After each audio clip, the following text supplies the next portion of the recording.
తెలుగుదేశం జనసేన పొత్తు వైఎస్ఆర్ కాంగ్రెస్ పార్టీలో తీవ్రమైనటువంటి అలజడి రేపుతోంది.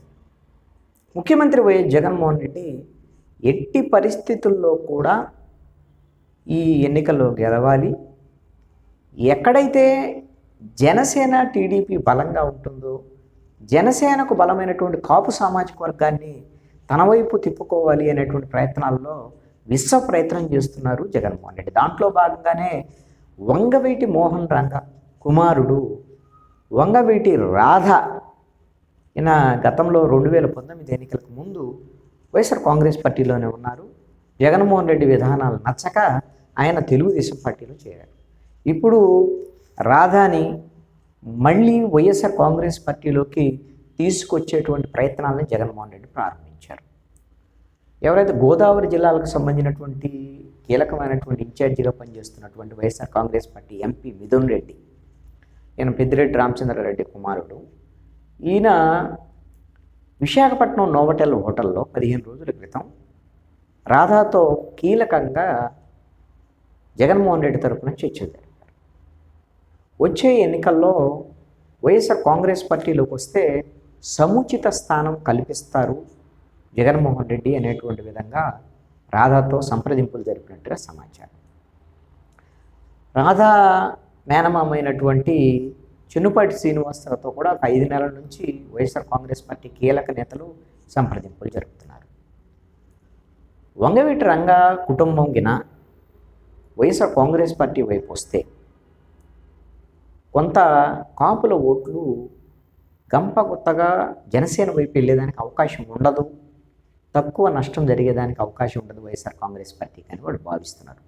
దాంట్లో భాగంగానే వంగవీటి రాధాతో పాటుగా వంగవీటి నరేంద్ర, ఒకవేళ వంగవీటి రాధా రంగా కుమార్తె వంగవీటి ఆశా కిరణ్ కూడా వైఎస్ఆర్ కాంగ్రెస్ పార్టీలోకి తీసుకురావాలనేటువంటి ప్రయత్నాలు చేస్తుంది.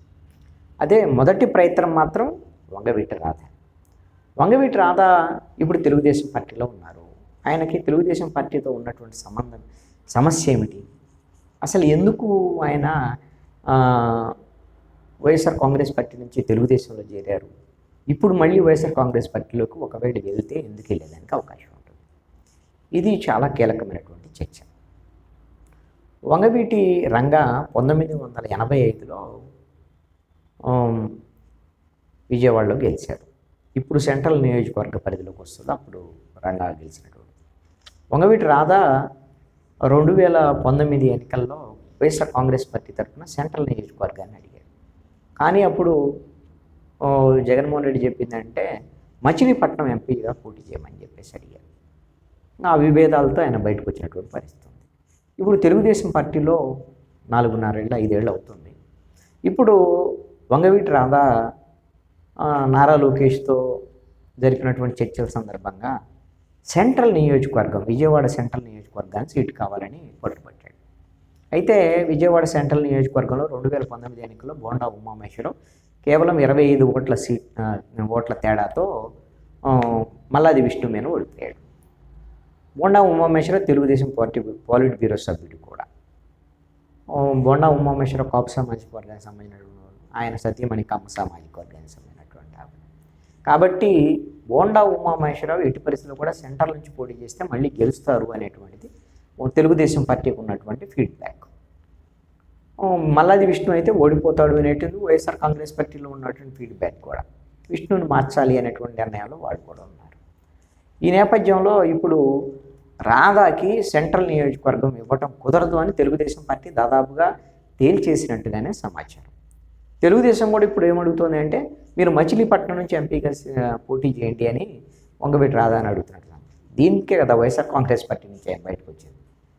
ఇప్పుడు సెంట్రల్ నియోజకవర్గం నేను ఇవ్వకపోతే నేను దాదాపు ఇంకా పార్టీలో ఉండేది లేదు అనే ఒక రకమైనటువంటి సంకేతాలు రాధా ఇచ్చినట్టుగా తెలుస్తుంది. దీంట్లోనే వైఎస్ఆర్ కాంగ్రెస్ పార్టీ ప్రయత్నాలు చేస్తుంది. మరి వైఎస్ఆర్ కాంగ్రెస్ పార్టీ విజయవాడ సెంట్రల్ కాపు సామాజిక వర్గం వాళ్ళకి ఇవ్వాలని నిర్ణయించింది. మల్లాది విష్ణు మొన్న బ్రాహ్మణ సామాజిక వర్గం నుంచి ఆయన్ని తీసుకొని ఆయనకి ఇచ్చారు, సీట్ ఇచ్చారు. ఆయన వైఎస్ఆర్ కాంగ్రెస్ పార్టీ, అంతకుముందు కాంగ్రెస్ పార్టీ. ఇప్పుడు మల్లాది విష్ణు స్థానంలో రాధాగ్యన వైఎస్ఆర్ కాంగ్రెస్ పార్టీ సీట్ ఇస్తే రాధా గెలుస్తాడు అనేటువంటిది వైఎస్ఆర్ కాంగ్రెస్ పార్టీ భావిస్తున్నటువంటి అంశం. దీంతో మరి రాధా మరి ఏం నిర్ణయం తీసుకుంటారు ఏమిటి అనేది చూడాలి. రాధా తెలుగుదేశం పార్టీలో ఉన్నప్పటికీ కూడా తెలుగుదేశం పార్టీ నుంచి బయటికి వెళ్ళినటువంటి గన్నవరం ఎమ్మెల్యే వల్లభనేని వంశీతో మంచి తత్సంబంధాలు ఉన్నాయి రాధాకి. అదేవిధంగా గుడివాడ ఎమ్మెల్యే కొడాలి నాని, మాజీ మంత్రి, ఆయన కొడాలి నానితో కూడా మంచి సంబంధాలు ఉన్నాయి రాధాకి. ఇటీవల వంగవీటి మోహన్ రంగా వర్ధంతి సందర్భంగా కూడా బహుశా ఈ వర్ధంతికి అని అనుకుంటారు కొడాలి నాని, అదేవిధంగా వంగవీటి రాధ వీళ్ళిద్దరూ కాశీలో ఒక ఏదో యాగమో ఏదో చేస్తూ ఫోటోలు కూడా ఈ మధ్యకాలంలో సోషల్ మీడియాలో చక్కెరలు కొట్టాయి. ఈ చాలా సందర్భాల్లో వంశీతో మాట్లాడుతూ అదేవిధంగా కొడాలి నానితో మాట్లాడుతున్న ఫోటోలు కూడా సోషల్ మీడియాలో వస్తూనే ఉంటాయి. అవేమి ఆయన ఏమి అలాంటి అంశాల మీద రాధా వాళ్ళు నా మిత్రుడు, వాళ్ళు కూడా రాధా మా మిత్రుడని వాళ్ళు కూడా ప్రకటించుకుంటూనే ఉంటారు. మరి ఈ విధమైనటువంటి సత్సంబంధాలు ఉన్నాయి కాబట్టి వాళ్ళిద్దరూ కూడా వంశీ అదేవిధంగా కొడాలి నాని కూడా రాధాని వైఎస్ఆర్ కాంగ్రెస్ పార్టీలోకి రావాలని ఆహ్వానిస్తున్నట్టుగా ఒక సమాచారం ఉంది. సెంట్రల్ నియోజకవర్గంలో 50,000 ఓట్లు కాపు ఓట్లు ఉన్నాయి. రాధాగిన అటువైపు వస్తే మరి బొండ ఉమేష్లో కూడా కాపే, కానీ రంగా కుటుంబం నుంచి రాధా గత ఎన్నికల్లో కూడా ఆయనకి సీట్ దక్కనటువంటి పరిస్థితి. ఈ నేపథ్యంలో రాధా వైపుగిన కాపులు మొగ్గు చూపుతాయి. ఎందుకంటే జనసేన తెలుగుదేశం పొత్తు నేపథ్యంలో రాష్ట్ర వ్యాప్తంగా కాపులు పోలరైజ్ అయ్యి జనసేన తెలుగుదేశం పొత్తు వైపు మొగ్గు చూపేదానికి అవకాశం ఉంది అనేటువంటి చర్చ. మరి ఇలాంటి సందర్భంలో రాధాగిన విజయవాడ సెంట్రల్ నుంచి వైసీపీ తరఫున పోటీ చేస్తే సీటు గెలవచ్చు. అదేవిధంగా ఆ ప్రభావం మరింత రాష్ట్ర వ్యాప్తంగా కూడా ఎంత కొంత పడేదానికి ఏది కాపులు వైపు నుంచి వైసీపీ పట్ల సానుకూలత వచ్చేదానికి అవకాశం ఉంటుంది అనేటువంటి దాని మీద జగన్మోహన్ రెడ్డి ఒక పక్కా ప్రణాళికతో ముందుకు వెళ్తున్నారు. బహుశా కొద్ది రోజుల్లోనే, ఎందుకంటే ఈ నెల సంక్రాంతి కల్లా కూడా మొత్తం లిస్టును ప్రకటించాలని జగన్మోహన్ రెడ్డి రెడీ అయిపోతున్నారు, అభ్యర్థుల లిస్టుని. అందుకు రాధాకు సంబంధించినటువంటి నిర్ణయం కూడా బహుశా ఒక వారం రోజుల్లోనే ఫైనల్ అయ్యేదానికి అవకాశం ఉండొచ్చు అని. ఒకవేళ రాధాగిన రానటువంటి పరిస్థితి ఉంటే మాత్రం ఆశా కిరణ్, వంగవీటి రంగా కుమార్తె ఆశా కిరణ్, ఆవిడ్ని వైఎస్ఆర్ కాంగ్రెస్ పార్టీలోకి తీసుకొని సెంట్రల్ నియోజకవర్గం టికెట్ ఇవ్వాలని కూడా రాధాతో సంప్రదింపులు జరిపాయి. రాధా చెప్పిన మాట వాళ్ళ సోదరి కూడా వింటారు కాబట్టి ఆ విధంగా ఒక నిర్ణయం చేసేదానికి అవకాశం ఉంది. ఇప్పటికే బీజేపీలో ఉన్నటువంటి వంగవీటి నరేంద్రతో కూడా వైఎస్ఆర్ కాంగ్రెస్ పార్టీకి సంబంధించిన నాయకులు మాట్లాడుతున్నారు. అయితే నరేంద్ర కన్నా కూడా రంగా కుమార్తె కానీ కుమారుడు రాధా ఆశా కిరణ్ వీళ్ళిద్దరి మీద ఎక్కువ వైఎస్ఆర్ కాంగ్రెస్ పార్టీ దృష్టి సారించినటువంటి పరిస్థితి ఉంది.